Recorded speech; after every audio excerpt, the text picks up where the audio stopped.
Hello और welcome student, स्वागत है आपका करण सर फार्मा क्लासेस में, जहां पर हम आज बात करेंगे एक बहुत ही इंपॉर्टेंट जॉब के बारे में। और इस जॉब के बारे में ज्यादातर मेरे फार्मा स्टूडेंट्स ने सुना भी नहीं होगा, बट ये जो जॉब है ये फार्मासिस्ट की जॉब है।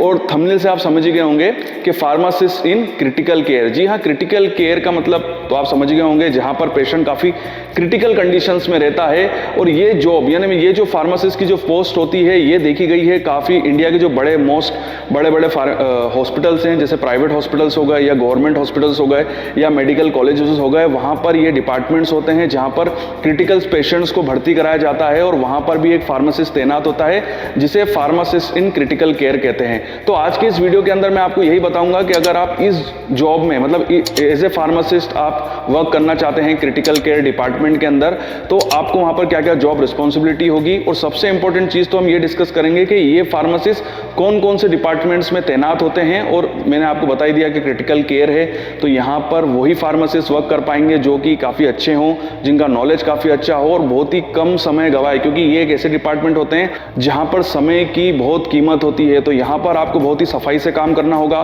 काफ़ी तेज़ी से काम करना होगा। यहाँ पर आलस बिल्कुल भी नहीं चलने वाला है, इसीलिए यहाँ पर आपको सैलरी तो काफ़ी अच्छी मिलेगी, बट यहाँ की जो जॉब रिस्पॉन्सिबिलिटी है वो भी थोड़ी सी तगड़ी है। तो मैं आपको पहले ये बता देता हूँ कि जो ये फार्मासिस्ट इन क्रिटिकल केयर होते हैं ये कौन कौन से डिपार्टमेंट्स के अंदर काम करते हैं। तो यहाँ पर बेसिकली 5 ऐसे डिपार्टमेंट्स होते हैं जहाँ पर ये फार्मासिस्ट इन क्रिटिकल केयर काम करते हैं। बट वीडियो स्टार्ट करने से पहले मैं एक चीज़ आपको बता दूं कि यहाँ पर आप डायरेक्ट आपको यहाँ पर पोस्ट नहीं मिलने वाली है। अगर आपको फार्मासिस्ट इन क्रिटिकल केयर रखा जाता है तो सबसे पहले आपको ऐसे ट्रेनी रखा जाएगा जहाँ पर आपको किसी को असिस्ट करना होगा। ऐसे असिस्ट करते करते आपको पहले सीखना होगा कि इन डिपार्टमेंट्स में आपको काम कैसे करना है, यहाँ का वर्किंग कल्चर कैसे है, पहले आपको प्रॉपर तरीके से सीखना होगा। और उसके बाद जो आपके सीनियर्स होंगे, अगर उनको ऐसा लगता है और आप पूरी तरीके से ट्रेंड हो चुके हैं और आप किसी भी टाइप की गलती नहीं करेंगे और आप पूरी तरीके से वर्किंग कल्चर को समझ चुके हैं, तभी फिर आपको वो as a pharmacist head pharmacist नियुक्त करेंगे। नहीं तो अगर उनको जरा सा भी लगेगा कि ये लड़का जो है या ये जो फार्मासिस्ट है ये इस डिपार्टमेंट में काम करने के लायक नहीं है, ये गलती कर सकता है, तो हो सकता है कि आपको उस डिपार्टमेंट से हटा दिया जाए और दूसरे डिपार्टमेंट में शिफ्ट कर दिया जाए। कि टोटल 5 ऐसे डिपार्टमेंट है जहां पर फार्मासिस्ट इन क्रिटिकल केयर जो है वो वर्क करते हैं। तो वो डिपार्टमेंट है neurotrauma department, pediatric department, cardiology department, oncology department और आईसीयू डिपार्टमेंट। तो सबसे पहले मैं आपको बताता हूं कि एक एक करके इन सारे डिपार्टमेंट्स के बारे में थोड़ा सा आपको बता देता हूं। नाम से तो काफी स्टूडेंट समझ चुके होंगे कि इन डिपार्टमेंट्स के अंदर क्या क्या वर्क होता है, फिर भी मैं आपको थोड़ा सा क्लियर कर देता हूं जिससे कि आपको थोड़ा मोटे मोटे तौर पर क्लियर हो जाए कि इन डिपार्टमेंट्स के अंदर बेसिक वर्क क्या होता है। तो सबसे पहला डिपार्टमेंट है न्यूरोट्रोमा डिपार्टमेंट, जो कि हमारे दिमाग से, हमारे मस्तिष्क से, हमारे न्यूरल सिस्टम से रिलेट करता है। तो यहाँ पर जो भी जितने भी पेशेंट्स आते हैं उनके अंदर जो इंजरीज होती है, यहाँ पर वही पेशेंट्स आने वाले हैं जिनका एक्सीडेंटल केसेस जो होते हैं, जिनका एक्सीडेंट हुआ और काफ़ी भयानक एक्सीडेंट हुआ है, जिनके सर फट चुके हैं और अंदरूनी बहुत बड़ी चोट लगी है।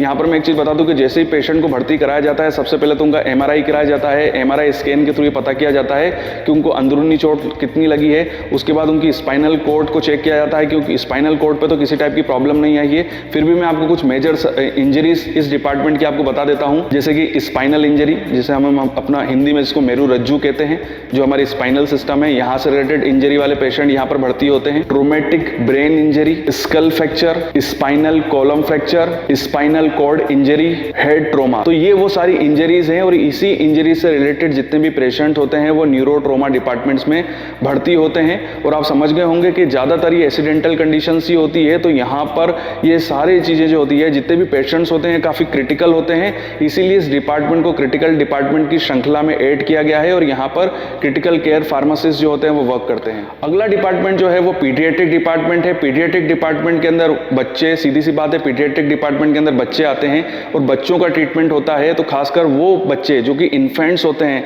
जिनका जो बिल्कुल अभी बर्थ लिया है, बट बर्थ लेते समय जो डॉक्टर है वो पता करता है। तो जैसे ही बच्चा बर्थ लेता है और उनको जरा सी भी लगता है कि इस बच्चे के अंदर कोई प्रॉब्लम है, ये सही तरीके से डेवलप नहीं हो पाया है, या कई बार कुछ बर्थ जो होता है वो समय से पहले हो जाते हैं, कई बच्चे 6 महीने 7 महीने में ही हो जाते हैं, तो वो कई तरीके से उनके अंदर प्रॉब्लम होती है, तो उनको इस यूनिट के अंदर भर्ती कराया जाता है।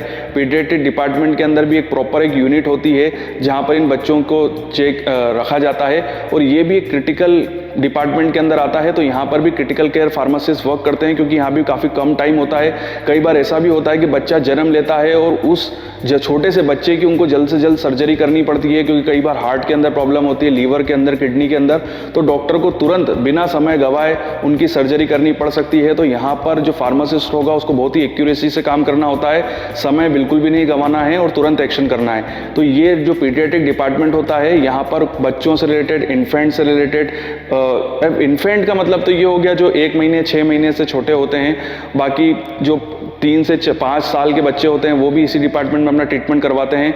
5 से 10 साल तक के जो बच्चे होते हैं वो भी अपना ट्रीटमेंट यहीं पे करवाते हैं। तो यहाँ पर बच्चों से रिलेटेड जो कि कंडीशंस आती हैं या बच्चों से रिलेटेड जो प्रॉब्लम्स आती हैं वो इस डिपार्टमेंट में सॉर्ट आउट की जाती है। हमारा जो अगला डिपार्टमेंट है, नाम से ही आप समझ जाएंगे क्योंकि काफ़ी क्रिटिकल डिपार्टमेंट है, और वो है कार्डियोलॉजी डिपार्टमेंट। जी हाँ, कार्डियोलॉजी डिपार्टमेंट जो कि हमारे दिल से रिलेट करता है, और दिल में तो कभी भी अटैक आ सकता है।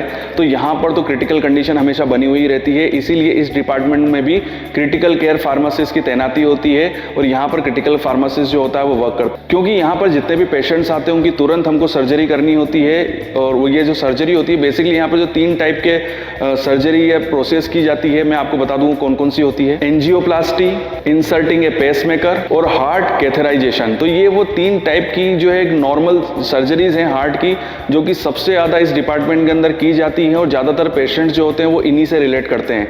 तो ये काफ़ी ज़्यादा एक क्रिटिकल डिपार्टमेंट होता है जहाँ पर बिना समय गवाए हमको पेशेंट को देखना होता है और उसको ड्रग प्रोवाइड करनी होती है, इसीलिए इसको क्रिटिकल डिपार्टमेंट में रखा गया है। और ये तो एक ऐसा डिपार्टमेंट है जो हमारी जनरल लाइफ में भी हम जानते हैं इसके बारे में कि इस डिपार्टमेंट में कितने ज़्यादा क्रिटिकल केसेस आते हैं, और यहाँ पर हमको कितना ज़्यादा फास्ट और बहुत ही सावधानी के साथ काम करना होता है। तो आप समझ गए होंगे कार्डियक डिपार्टमेंट को क्रिटिकल डिपार्टमेंट में अगर नहीं रखते तो कौन से डिपार्टमेंट को रखते, क्योंकि बहुत ही इंपॉर्टेंट डिपार्टमेंट है, इसीलिए यहाँ पर क्रिटिकल केयर फार्मासिस्ट की भर्ती की जाती है। नेक्स्ट डिपार्टमेंट है ऑन्कोलॉजी डिपार्टमेंट। ऑन्कोलॉजी डिपार्टमेंट जो है वहाँ पर कैंसर से जुड़े हुए पेशेंट्स का इलाज किया जाता है।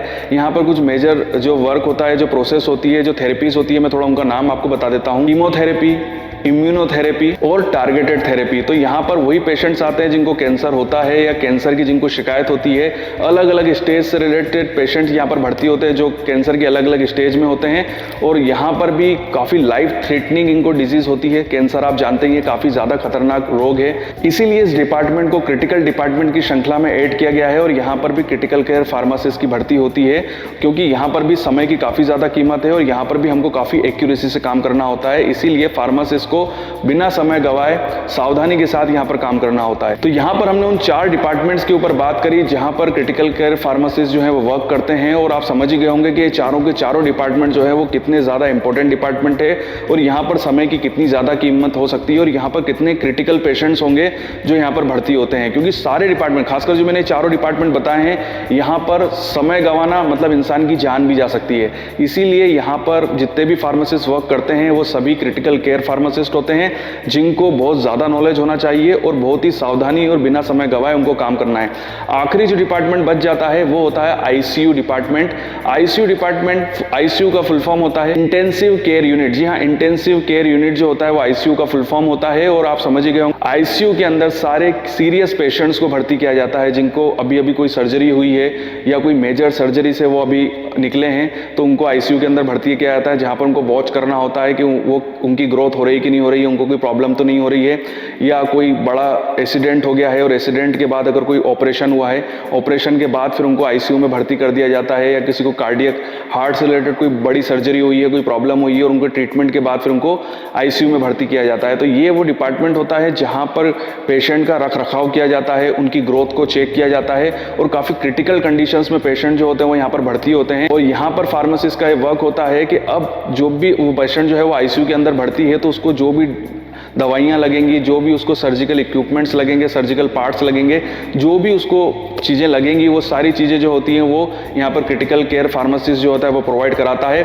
साथ ही साथ इसका एक बहुत बड़ा रोल ये भी होता है कि यहाँ पर एक चीज़ आपने देखी है कि जितने भी डिपार्टमेंट्स हैं ना, यहाँ पर समय की बहुत ज़्यादा कीमत है। तो यहाँ पर ये नहीं हो सकता कि पेशेंट इस डिपार्टमेंट में आगे भर्ती हो गया क्रिटिकल कंडीशन में और जो फार्मासिस्ट है वो बोले कि सर हमारे पास तो दवाई खत्म हो गई। ऐसा बिल्कुल भी नहीं हो सकता। यहाँ पर फार्मासिस्ट का सबसे बड़ा रोल ये होगा कि वो सारी दवाइयों को पहले से ही मंगवा के रखे। ऐसा नहीं कि वो पहले पेशेंट का इंतजार करेगा उसके बाद दवाई मंगवाएगा।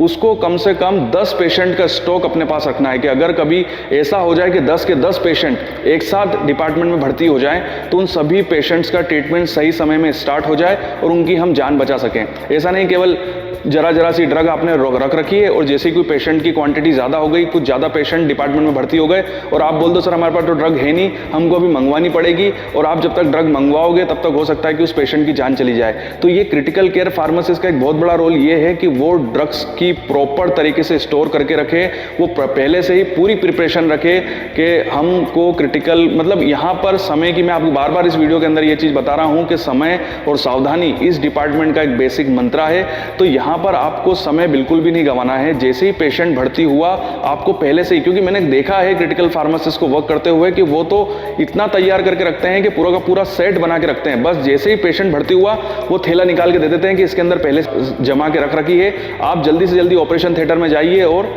ट्रीटमेंट इलाज कीजिए, मतलब ट्रीटमेंट स्टार्ट कीजिए। तो आप समझ सकते हैं कि यहाँ पर समय की कितनी कीमत है। इसीलिए वो पहले से ही दवाइयों को जमा के रखते हैं, सेट बना के रखते हैं कि शेल्फ में से दवाई निकालने का समय भी उनको नहीं गंवाना है। वो पहले से ही दवाई निकाल के रखते हैं, मतलब पेशेंट गेट में इंटर हुआ, इधर से उन्होंने दवाइयाँ निकालना स्टार्ट करी। जब तक डॉक्टर के पास वो जाएगा, डॉक्टर ड्रग को प्रिस्क्राइब करेगा, तब तक तो पूरा थैला तैयार हो जाएगा और नर्स को वो पकड़ा भी देंगे कि आप ऑपरेशन थिएटर पे पहुंचो। और ऑपरेशन थिएटर में क्या क्या चीज़ें लगेंगी उसकी भी चीज़ें वो पहले से ही प्रिपेयर करके रखते हैं। उसके बाद एक चीज़ और कि ऑपरेशन होने के बाद जब पेशेंट वार्ड में शिफ्ट होगा, आईसीयू में शिफ्ट होगा, तो आईसीयू में उसको क्या क्या चीज़ें लगेंगी, कौन कौन सी दवाइयाँ लगेंगी, कौन कौन से सर्जिकल लगेंगे, सारी चीज़ें की रिक्वायरमेंट या सारी चीज़ों को वो पहले से ही फुलफिल कर लेते हैं। तो ये इस तरीके का सिंक डॉक्टर और नर्सिंग डिपार्टमेंट और क्रिटिकल केयर फार्मासिस्ट के बीच में होता है, तभी वो पेशेंट्स को काफ़ी जल्दी बचा पाते हैं। अगर भगवान ना करे कि आपको ऐसे अस्पताल में जाने की कभी ज़रूरत पड़े, बट अगर आप कभी किसी को देखने के लिए जाएँ और वो इस तरह के हॉस्पिटल्स के अंदर भर्ती हैं, तो आपको ये चीज़ देखने को मिलेगी कि वहाँ पर क्या सिंक होता है, किस तरीके से वहाँ मैनेजमेंट किया जाता है और यहाँ पर क्रिटिकल केयर फार्मासिस्ट कितना इंपॉर्टेंट रोल प्ले करता है। उनको पहले से ही वर्किंग का प्रॉपर आइडिया होता है। इसलिए मैंने आपको वीडियो की स्टार्टिंग में ही बता दिया था कि यहाँ पर जो फार्मासिस्ट होता है उसको सीधे ही वर्किंग में नहीं दिया जाता है। सबसे पहले उसको ट्रेनिंग दी जाती है, पहले वो असिस्टेंट एज ए वर्क करता है और उसके बाद जब उनको लगता है कि ये सही तरीके से सीख गया है, उसी के बाद फिर वो ऐसे क्रिटिकल केयर फार्मासिस्ट वर्क कर पाता है। तो इस वीडियो के माध्यम से मैंने आपको बताने की ये कोशिश करी कि क्रिटिकल केयर फार्मासिस्ट का क्या वर्क होता है, क्या रोल होता है और किस टाइप की जॉब रिस्पॉन्सिबिलिटी उसके ऊपर होती है। मैं आशा करता हूँ कि इस वीडियो से मिलने वाली जानकारी आपके लिए काफ़ी ज़्यादा हेल्पफुल होगी और अगर आप क्रिटिकल केयर फार्मासिस्ट में एज ए वर्क करना चाहते हैं तो आपको ये जानकारी काफ़ी काम भी आएगी। वीडियो देखने के लिए थैंक यू वेरी मच। अगर कोई जानकारी रह गई है तो आप नीचे कमेंट बॉक्स में मुझे बता सकते हैं और अगर आप चाहते हैं कि मैं इस टाइप की वीडियो और बनाऊं तो आप मुझे सजेशन दे सकते हैं। मैं आने वाले समय पर उसके ऊपर वीडियो ज़रूर बनाऊंगा। वीडियो देखने के लिए थैंक यू वेरी मच। आपके उज्जवल भविष्य की कामना करता हूँ और यूं ही बने रहिए।